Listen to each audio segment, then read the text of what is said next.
Hi friends, welcome back to my YouTube channel Pravasi Prakash. അപ്പോൾ ഇന്നത്തെ വീഡിയോയിലൂടെ ഞാൻ പറയുന്ന കാര്യം, നമ്മുടെ നാട്ടിൽ തന്നെ എവിടെ ആയാലും പലതരത്തിലുള്ള തട്ടിപ്പുകൾ നടക്കുന്നുണ്ടല്ലേ. അതെല്ലാം ഇരയാകുന്നത് സാധാരണ ആൾക്കാരായിരിക്കും. അത് സാമ്പത്തികമായിട്ട് താഴെത്തട്ടിൽ നിൽക്കുന്ന ആൾക്കാരും, മക്കളൊക്കെ പഠിച്ച് വരുന്നുണ്ട്, അവർക്ക് എങ്ങനെയെങ്കിലും ഒരു ജോലി ആയി അവരൊന്ന് സെറ്റിലായി കാണാൻ വേണ്ടി ആഗ്രഹിക്കുന്ന ഒത്തിരി അമ്മമാരും അച്ഛനും എല്ലാം ഉണ്ടല്ലേ. അപ്പോൾ അവരായിരിക്കും ഏറ്റവും കൂടുതൽ പറ്റിക്കപ്പെടുന്നത്. അവരെ പറ്റിക്കാൻ വേണ്ടി കുറേ ഫ്രോഡ് ആൾക്കാരും ഫ്രോഡ് കമ്പനികളും സെറ്റപ്പ് ചെയ്ത് ഇറങ്ങിയിട്ടുണ്ട്. അപ്പോൾ അത് നിങ്ങൾ ഇനിയെങ്കിലും, ഇപ്പം ഈ ഇടയ്ക്ക് തന്നെ ഒരു ഓസ്ട്രേലിയയിൽ പോകാമെന്ന് പറഞ്ഞിട്ട് പൈസ തട്ടിയെന്ന് പറഞ്ഞിട്ട് കുറച്ചൊരു ഇങ്ങനെ കംപ്ലൈൻറ്റുമായിട്ടൊക്കെ പത്രത്തിലൊക്കെ നമ്മൾ കണ്ടായിരുന്നു, വാർത്തകളായിട്ടൊക്കെ.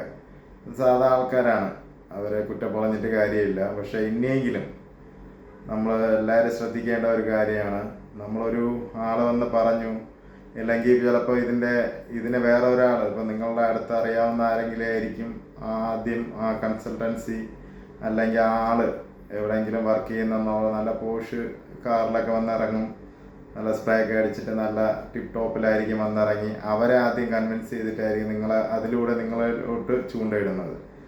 അപ്പം നിങ്ങൾ ആദ്യം വിശ്വസിക്കുന്നത് നിങ്ങൾക്ക് അവിടെ നാട്ടിൽ തന്നെ നിങ്ങൾക്ക് അറിയപ്പെടുന്ന ഒരാളായിരിക്കും നിങ്ങളെ അപ്രോച്ച് ചെയ്യുന്നത്, അല്ലെങ്കിൽ നിങ്ങൾ അത്രയും വേണ്ടപ്പെട്ട ഒരു ബന്ധുവോ ആരെങ്കിലും.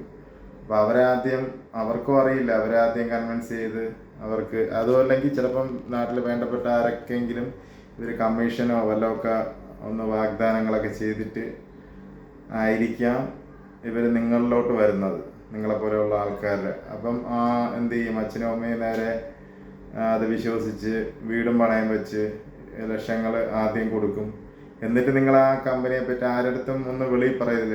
എന്നിട്ട് അവർ പറയുകയും ചെയ്യും, ആരുടെ ഇത് പറയരുത്, നിങ്ങളെ മോൻ രക്ഷപ്പെടുന്നത് ചിലപ്പോൾ ഇഷ്ടമില്ലാത്ത ആൾക്കാർ ഒത്തിരി പേര് കാണുമെന്നൊക്കെ പറഞ്ഞ് നിങ്ങളെ പറ്റിക്കുക. അപ്പോൾ നമ്മളെന്തായാലും എല്ലാവരും ഇനി അറിഞ്ഞു കഴിഞ്ഞാൽ ചിലപ്പോൾ അവൻ കണ്ണുവിടും, ഇല്ലെങ്കിൽ അത് വിളിയായിരിക്കും, അത് നടക്കത്തില്ല എന്നൊക്കെ പറഞ്ഞിട്ട് അവർ കൺവിൻസ് ചെയ്യുക ചെയ്യുന്നത് അല്ലേ. അതുപോലെ നമ്മൾ വിചാരിക്കും, പണ്ടത്തെ അമ്മമാരൊക്കെ പറഞ്ഞ് കേൾക്കുന്നതാണല്ലോ, ആരുടെടുത്തും അവർ കണ്ണ് വിടും, കണ്ണേറ് അങ്ങനെയൊക്കെ പറഞ്ഞ് വെച്ചിട്ടുണ്ട്. അതെല്ലാം നമ്മൾ വിശ്വസിച്ച് ആരുടെടുത്തും പറയാതെ എല്ലാം പൈസയൊക്കെ കൊടുത്ത് പറ്റിക്കപ്പെടുമ്പോഴായിരിക്കും മറ്റുള്ളവരിലോട്ട് നമ്മൾ സംസാരിക്കുന്നത്. അപ്പോഴായിരിക്കും പറയണത് എൻ്റെ ഇന്ന അടുത്ത് ഇത് പറ്റിപ്പ് നടന്നതാണെന്നൊക്കെ പറഞ്ഞിട്ട്. അപ്പോൾ എല്ലാവരും ആലോചിക്കേണ്ടത്, നമ്മൾ ഒരു സ്ഥലത്തോട്ട് ഇപ്പോഴൊക്കെ പോകുന്നെങ്കിൽ തന്നെ നമുക്ക് ഒത്തിരി കടമ്പകളുണ്ട്, ഇൻ്റർവ്യൂ ഉണ്ട്, പിന്നെ വേറെ കുറേ മാനദണ്ഡങ്ങളും എല്ലാം ഉണ്ട്. എങ്കിൽ മാത്രമേ നമുക്ക് ഒരു സ്ഥലത്തോട്ട് കയറിപ്പോകാൻ പറ്റത്തുള്ളൂ കേട്ടോ. ഈവൻ ദുബായിലോ എവിടെയെങ്കിലുമൊക്കെ ജോലിക്ക് വരണമെങ്കിൽ തന്നെ അത്ര ഈസിയൊന്നുമില്ല. കമ്പനികളുടെ ഡയറക്റ്റ് ഇൻ്റർവ്യൂ അറ്റൻഡ് ചെയ്യണം, അല്ലെങ്കിൽ ചിലപ്പോൾ അവർ വിളിച്ചിങ്ങനെയെങ്കിൽ അവിടെ പോയി ഇൻ്റർവ്യൂ അറ്റൻഡ് ചെയ്യേണ്ടി വരും. അങ്ങനെ ഒത്തിരി കടമ്പകളുണ്ട്. എല്ലാം നോക്കി ഒരു കമ്പനിയെ പറ്റി അറിയുന്നെങ്കിൽ ആ കമ്പനി എവിടെയാണെന്ന് വെച്ച് കഴിഞ്ഞാൽ അത് അവിടെ ആ സ്ഥലത്ത് ആ രാജ്യത്ത് ആരെങ്കിലും ഉണ്ടെങ്കിൽ അതിനെപ്പറ്റി ഒന്ന് തിരക്കുക, ആ കമ്പനിയെ പറ്റി ഒന്ന് തിരക്കിയിട്ട് അതിൻ്റെ ജെന്യൂനിറ്റി എന്താണെന്നുള്ളത് നമ്മൾ ആദ്യം അന്വേഷിച്ചിട്ട് മാത്രം വേണം. അതിൽ പിന്നെ പൈസ അവർ എത്രയാണ് എക്സ്പെൻസ് ആവുന്നത് എന്ന് വെച്ചാൽ ചില ആൾക്കാർ മുന്നേ പോയിട്ടുണ്ടാവും നിങ്ങളുടെ നാട്ടിൽ തന്നെ. അത് കുറച്ച് ആരുടെയെങ്കിലുമൊക്കെ സംസാരിക്കുമ്പോൾ തന്നെ നമുക്ക് അറിയാൻ പറ്റും. അതെല്ലാം ചോദിച്ചിട്ട് വേണം പൈസ കൊടുക്കാൻ വേണ്ടി. വെറുതെ നിങ്ങളെ കൊണ്ട് പൈസ ഒരാൾ പറഞ്ഞെന്ന് പറഞ്ഞിട്ട് കണ്ണുടച്ച് കൊടുക്കരുത്. ലാസ്റ്റ് പോകുന്നത് ഇവിടെ കേരളത്തിലോ ഉള്ള ജോലിയല്ല, ഇത് വിദേശത്താണ്. അപ്പോൾ ഒത്തിരി കാര്യങ്ങൾ നമ്മൾ അറിഞ്ഞിരിക്കണം. അതുപോലെ ഇപ്പോഴ് ദുബായിൽ തന്നെ ഇപ്പം ഞാൻ ലേറ്റസ്റ്റ് ന്യൂസൊക്കെ ഇങ്ങനെ കേട്ടതാണ്, UAE തന്നെ എന്തെങ്കിലുമൊക്കെ ജോലി വേണമെങ്കിൽ പോലീസ് ക്ലിയറൻസ് വേണം. അവിടെ എന്തെങ്കിലും കേസുണ്ടെങ്കിൽ ക്ലിയറൻസ് കിട്ടാനൊക്കെ പാടായിരിക്കും. നിങ്ങൾ ആദ്യം പൈസ ഒരു ജോലിക്ക് വേണ്ടി അപ്ലൈ ചെയ്യുന്നതിന് മുന്നേ എന്തെങ്കിലും ഇതുപോലെ കേസൊക്കെ ഉണ്ടെങ്കിൽ അത് രമ്യമായിട്ട് പരിഹരിക്കാൻ നോക്കുക. എന്നിട്ട് വീണ്ടും ജോലിക്ക് വേണ്ടി ട്രൈ ചെയ്യുക. പിന്നെ അങ്ങനെയൊക്കെ കുറേ കാര്യങ്ങളൊക്കെ ഉണ്ട്, അതെല്ലാം നോക്കി വേണം ചെയ്യാൻ വേണ്ടി കേട്ടോ. പിന്നെ ഉള്ള കാര്യമാണ്, ഈ കുട്ടികൾ പഠിച്ച് 10ാം ക്ലാസ് കഴിഞ്ഞു, +2 കഴിഞ്ഞു, എല്ലാം നല്ല രീതിയിൽ ചിലപ്പം പഠിക്കുമായിരിക്കും. എന്നിട്ട് എന്ത് ചെയ്യുന്നത്, നേരെ അവർക്ക് ഇഷ്ടമുള്ള വേറെ എന്തെങ്കിലും തിരിഞ്ഞ് പഠിക്കാം, പോളിടെക്നിക്ക്, IT അങ്ങനെയൊക്കെ പോകാമെന്ന് പറഞ്ഞ് എനിക്കത് ഇഷ്ടമാണ് ഇത് ഇഷ്ടമാണെന്നൊക്കെ പറഞ്ഞിട്ട് പഠിക്കാൻ വേണ്ടി പോകും. അപ്പോൾ അത് അച്ഛനും അമ്മയൊക്കെ വീണ്ടും കൺവിൻസ് ചെയ്ത് പോവും. അപ്പോൾ എൻ്റെ ഒരു അനുഭവത്തിലും ഞാനും 10ാം ക്ലാസ്സൊന്നും വലിയ ശതമാനത്തിലൊന്നുമല്ല വിജയിച്ചത്, എങ്കിലും വിജയിച്ചു. പ്രീ ഡിഗ്രി, അന്നൊക്കെ പ്രീ ഡിഗ്രി ഒക്കെ ആയിരുന്നു കേട്ടോ. ഞാൻ പ്രീ ഡിഗ്രി ലാസ്റ്റ് ഇയർ നമ്മൾ അതോടുകൂടി പിന്നെ ആണ് +1 ഒക്കെ ആയത്. അപ്പോൾ ആ സമയത്തൊക്കെ ഞാൻ തന്നെ ഡിഗ്രിയാണ് എടുത്തത്, BA. അപ്പോൾ അന്ന് എൻ്റെ അമ്മയും എല്ലാം പറഞ്ഞ് ആണ് ചേട്ടനും എല്ലാം പറഞ്ഞിട്ടാണ് ഞാനത് BA എടുത്തു. എങ്ങനെ പഠിച്ചതും പാസ്സായി. പക്ഷെ അതുകൊണ്ടാണ് ഞാനിവിടെ അവിടെ തന്നെ ബാങ്കിൽ കിട്ടി. എന്തായാലും സെയിൽസിലായാലും എന്തായാലും ബാങ്ക് തന്നെയാണ് നമുക്ക് കിട്ടി. നമ്മൾ ഹാർഡ് വർക്ക് ചെയ്തു, അതിലൂടെ നമ്മൾ ദുബായ് വരെ എത്തി. അപ്പം എൻ്റെ അനുഭവത്തിൽ പറയാനുള്ളത്, നമ്മളെപ്പോഴും +2 ഒക്കെ കഴിഞ്ഞ് കഴിഞ്ഞാൽ ഡിഗ്രി എടുക്കാൻ നോക്കൂ. ഫസ്റ്റ് ഡിഗ്രി ഏതായാലും, ഏത് വിഷയം, BA, BCom, BSc ഏതാണെന്ന് വെച്ചാൽ നമുക്ക് പറ്റുന്ന വിഷയം തന്നെ എടുക്കണം. ഈ മറ്റുള്ളവർ പറഞ്ഞെന്ന് പറഞ്ഞിട്ട് നമുക്ക് എടുത്താൽ പൊങ്ങാത്ത കാര്യങ്ങൾ എടുക്കണം. ഇപ്പം ഞാൻ ഹിസ്റ്ററിയാണ് പഠിച്ചത്. എനിക്കത് പൊളിറ്റിക്സ് ഉണ്ട്, എക്കണോമിക്സ് ഉണ്ട്, സബ്ബായിട്ട് അതെല്ലാം ഞാൻ പഠിച്ചെടുത്തു. പക്ഷെ പിന്നീട് ഞാൻ ആലോചിച്ചു, അത് എടുത്തുകൊണ്ട് ഞാൻ രക്ഷപ്പെട്ടു.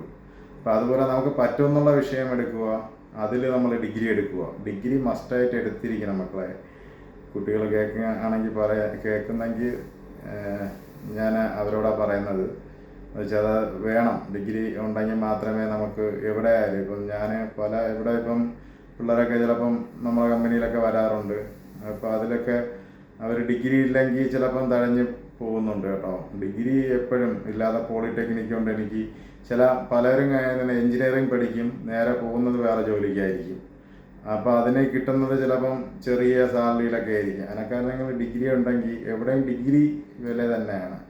അപ്പം ഡിഗ്രി പറ്റുമെങ്കിൽ എടുത്തിട്ട് പിന്നെ നിങ്ങൾ തിരിഞ്ഞ് പഠിക്കുന്നത് നല്ലതായിരിക്കും. അതാണ് എൻ്റെ അനുഭവത്തിൽ നിന്ന് ഞാൻ പറയുന്നത്. നിങ്ങളെ ഇഷ്ടമാണ്. പിന്നെ അപ്പോൾ ഒരിടത്തും പറ്റിക്കപ്പെടാതിരിക്കുക. എല്ലാം ചെയ്യുന്നതിന് മുന്നേ കുറച്ച് ആൾക്കാരുമായിട്ട് ഒന്ന് സംസാരിച്ചിട്ട് ജെന്യൂനിറ്റി നോക്കിയിട്ട് കൊടുക്കുക. അതുപോലെ തന്നെ ചില ആൾക്കാരുണ്ട് പൈസയ്ക്ക് ഇരട്ടിപ്പിക്കൽ വേണ്ടി ആർത്തിയോടുകൂടി പല ഒത്തിരി ബാങ്കുകളുണ്ട്, നല്ല നല്ല ബാങ്കുകൾ, SBI, പിന്നെ ICICI, HDFC, ഒത്തിരി ബാങ്കുകളുണ്ട് നമുക്ക് ജെന്യൂനായിട്ടുള്ള അത് ചെയ്യുന്നത്.